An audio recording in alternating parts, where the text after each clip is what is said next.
जग में सीताराम का होवे जय जयकार। जग में सीताराम का होवे जय जयकार। जग में सीताराम का होवे जय जयकार। जग में सीताराम का होवे जय जयकार। जग में सीताराम का होवे जय जयकार। जग में सीताराम जग में सीताराम का होवे जय जयकार। जग में सीताराम का ओ जग में सीताराम का होवे जय जयकार। जग में सीताराम का जग में सीताराम का होवे जय जयकार। जग में सीताराम का होवे जय जयकार। जग में सीताराम का होवे जय जयकार। जग में सीताराम का होवे जय जयकार। जग में सीताराम का होवे जय जयकार। बहुत बहुत धन्यवाद माला, बहुत सुंदर, शाबाश। श्रवण कुमार की कथा सुना के राजा दशरथ देह का त्याग करते हैं। कल सारे पाठ में मातेश्वरी कुशल्या छाई रही। ये कथा भी कुशल्या को ही सुना रहे हैं राजा दशरथ। सुनने के उपरांत 6 बार मुख से राम राम राम राम बोलते हुए राजा दशरथ देह त्याग कर देते हैं। 10 दिन के लिए शोक की घोषणा हो जाती है। महर्षि वशिष्ठ राज्य का कार्यभार संभालते हैं। भरत जी को बुलाने की चेष्टा की जा रही है। प्रस्ताव महर्षि वशिष्ठ राजा दशरथ का देह तेल में प्रिजर्व कर दिया गया है ताकि खराब ना हो। दूत चल पड़े हैं भरत जी को बुलाने के लिए। ननिहाल गए हुए हैं कैकेयी नगर में। मां कुशल्या को पता लगता है। महर्षि वशिष्ठ से प्रार्थना करती है, गुरुदेव कृपया दूतों को वापस बुलाओ। दूत वापस आए। सोचिए देवियों, महर्षि वशिष्ठ के हृदय में मां कुशल्या की कितनी इज्जत है। एक बार पूछा नहीं, महारानी दूत मेरी आज्ञा से जा रहे हैं, क्यों वापस बुलवा रही हो? वापस बुलवा लिया है, फिर इज्जत हो भी क्यों ना देवियों।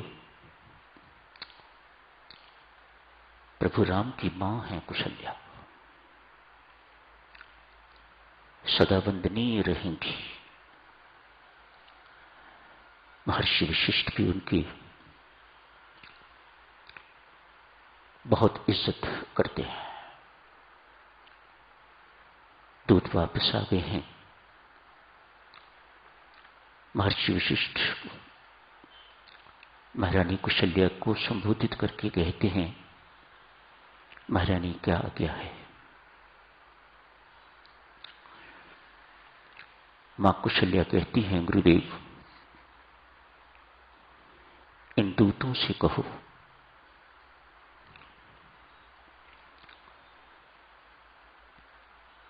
राजा राम के वनगमन की सूचना भरत को न दें,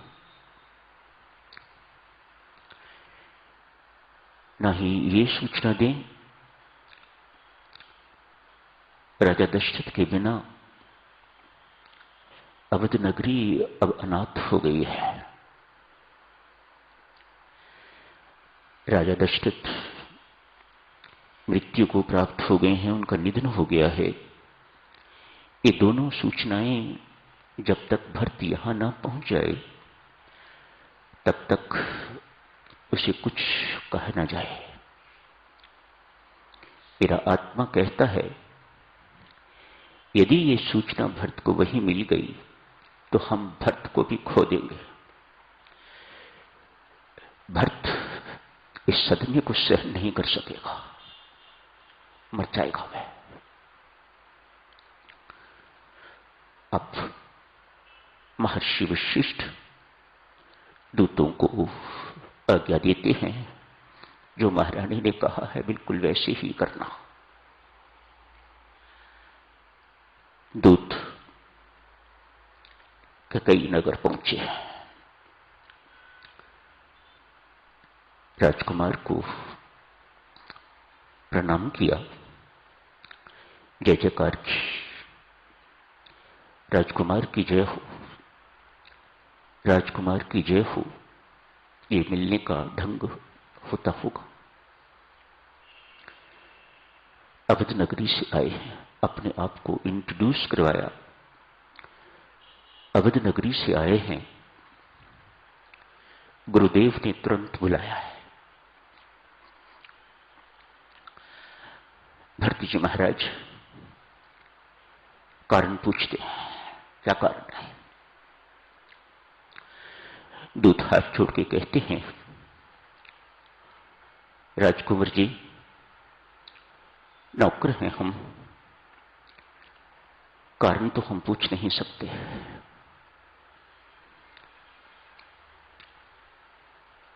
पर आंखों में आंसू है। भरत जी पूछते हैं, रो क्यों रहे हो? कहा, राजकुमार जी बहुत देर के बाद देखा है आपको, ये खुशी के आंसू। बहुत मुद्दत के बाद आपको देखा है, इसलिए आंखें छलक गई हैं। अयोध्या को प्रणाम, अयोध्या वासियों को प्रणाम। इस रामायण के परिवार के सदस्यों को प्रणाम। कैसी सुंदर बातें, दूत क्या होते हैं,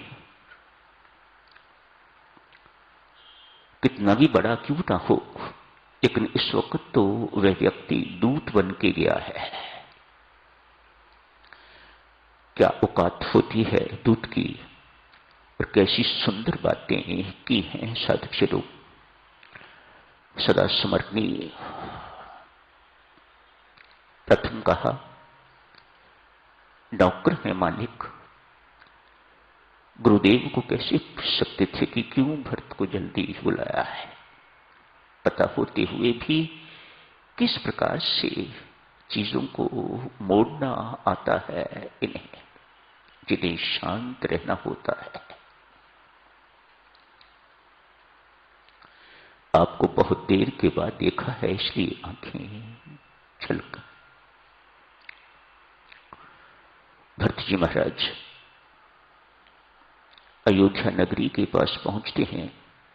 अयोध्या उजड़ी हुई दिखाई देती है, सोनी दिखाई देती है। फिर कारण पूछा, क्या हुआ है? मन ही मन कई सारे विचार, ननिहाल में बैठे हुए अशुभ शकुन देख चुके हैं, कुस्वप्न देख चुके हैं। वे सब बातें जो प्रेमी भरत ने वहां देखी, वे सब सामने आ रही हैं। ये सब कुछ प्रेमी भरत देख चुके हैं।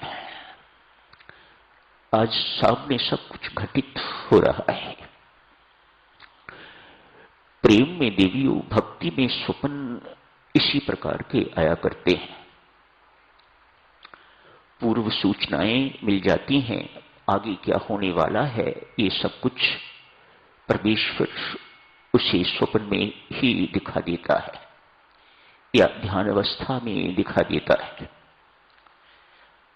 आज सब कुछ देख के बहुत जल्दी में भरत जी महाराज कैकेयी के महल में गए हैं।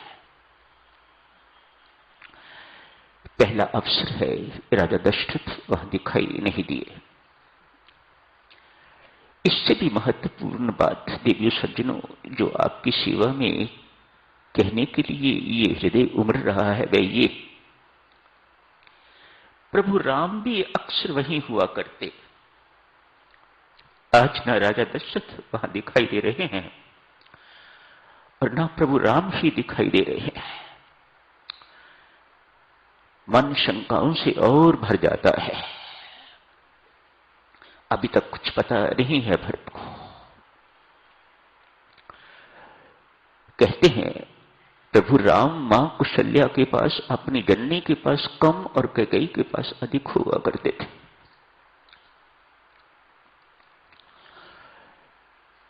हाँ, जब कोई बड़ी बात होती थी तो सबके सब बड़ी मां के पास ही पहुंचा करते, कुशल्या के पास ही पहुंचा करते।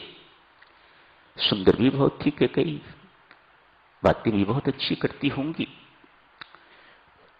प्रभु राम का बहुत प्यार था कैकेयी के साथ और कैकेयी का भी कोई कप नहीं था प्रभु राम के साथ।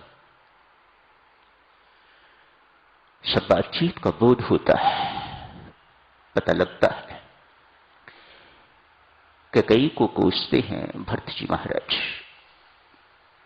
बहुत डांटते हैं, बहुत डपटते हैं, बहुत कुछ कहा है।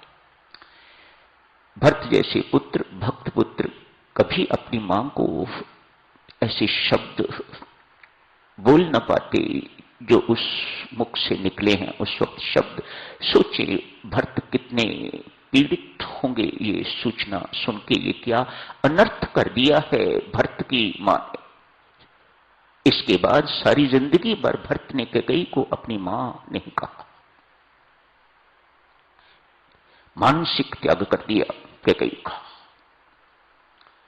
व्यवहारिक दृष्टि से तो वहीं रहना था, व्यवहारिक दृष्टि से तो मां है ही वह, लेकिन परमार्थिक दृष्टि से तत्वता कभी भरत जी महाराज ने महारानी कैकेयी तो कहा है, लेकिन कभी मां नहीं कहा, जननी कभी नहीं कहा। अशुभ सूचना प्राप्त करके बड़े हैवी हार्ट से, बड़ा भारी बोझ हृदय में लेके तो भरत और शत्रुघ्न सीधे मां कुशल्या के श्री चरणों में पहुंचे। मां कुशल्या बहुत शोकित है, बहुत शोक से ग्रस्त है। थोड़ी सी उलहने देती हैं, उसके बाद बहुत प्यार करती हैं, गोद में बिठाती हैं, अपनी छाती से लगाती हैं। दोनों की वेदना थोड़ी हल्की होती है। आज के प्रसंग में साथियों,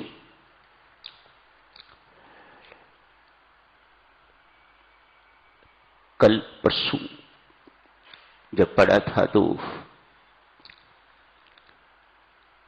राजा का दाह संस्कार हुआ। कहते हैं साधुजनों, दाह संस्कार के लिए जिस वक्त शव ले जाया जा रहा था, मां कुशल्या ने निर्णय किया है कि मैं राजा दशरथ के साथ ही सती हो जाऊंगी। जिस चिता में राजा दशरथ जलेंगे उसी चिता में मैं जल जाऊंगी। मां कुशल्या ने सती होने का निर्णय ले लिया है।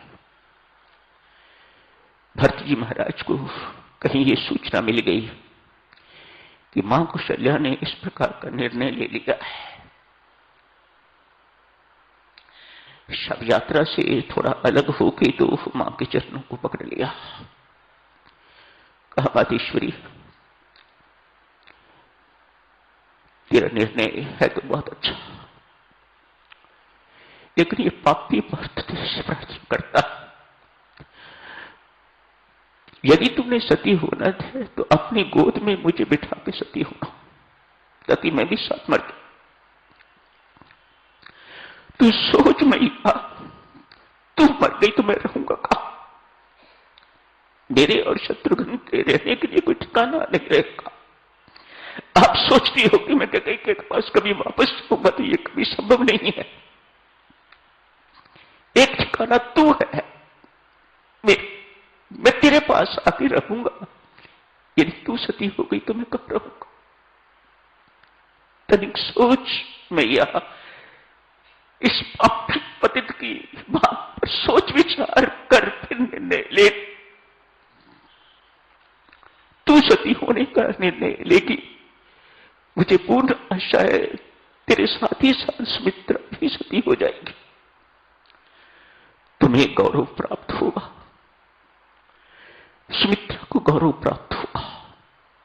तुम दोनों को सती होते देख के तो कहीं भी सती होने की सोचेगी। मैं नहीं चाहता कि उसे किसी प्रकार का गौरव प्राप्त हो। शास्त्र कहता है जो महिला, जो पत्नी सती होती है उसे पतिलोक मिलता है। कहीं ये महारानी के कहीं फिर पति के लोक में चली गई तो जो अनर्थ, जिस प्रकार का दुख मेरे पिताश्री को उसने यहां दिया है वहां भी देगी। इसके पापों का प्रायश्चित आग में जलने से नहीं, इसको पश्चाताप की अग्नि में जला जला के तो प्रायश्चित करवाऊंगा। कितनी पीड़ा है देवी सज्जनों भरत के हृदय में, प्रभु प्रेम के कारण है। जारी रखेंगे सार्वजनिक चर्चा को आगे। आज यही समाप्त करने की इजाजत है।